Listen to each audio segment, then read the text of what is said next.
Nigeria భాషలో release కానున్న తొలి తెలుగు చిత్రం తన కొబ్బరిమట్ట అని ప్రముఖ హాస్య నటుడు సంపూర్ణేష్ బాబు పేర్కొన్నారు. ఈ సినిమాను తెలుగుతో పాటు తమిళ, కన్నడ ప్రాంతీయ భాషల్లో విడుదల చేయనున్నామన్నారు. అదే కాక కొబ్బరిమట్టను నైజీరియా లాంగ్వేజ్ లో కూడా విడుదల చేస్తున్నామని సోషల్ మీడియా ద్వారా తెలిపారు. ఇక ఈ సినిమాకి డబ్బింగ్ పూర్తయిందని, ఈ సినిమాలో నటించినందుకు తన మనసు ఎంతో ఆనందంతో పులకిస్తోందని, జీవితానికి ఇది చాలని పేర్కొన్నారు. కొబ్బరిమట్ట సినిమాను తమిళ, కన్నడ, నైజీరియా భాషలోకి అనువదించడం వల్ల ఆలస్యం అయ్యుండొచ్చు, కానీ సెన్సేషన్ అవ్వడం మాత్రం పక్కా.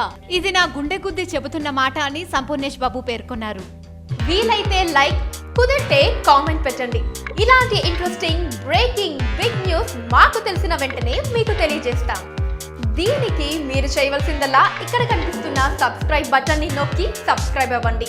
అండ్ ఇంకో విషయం, పక్కనే ఒక గంట సింబల్ కనిపిస్తుంది కదా, దాన్ని నొక్కారనుకోండి, మేం చేసే వీడియో అప్డేట్స్, నోటిఫికేషన్స్ అన్నిటితో మీ డివైస్లో వాలిపోతాం.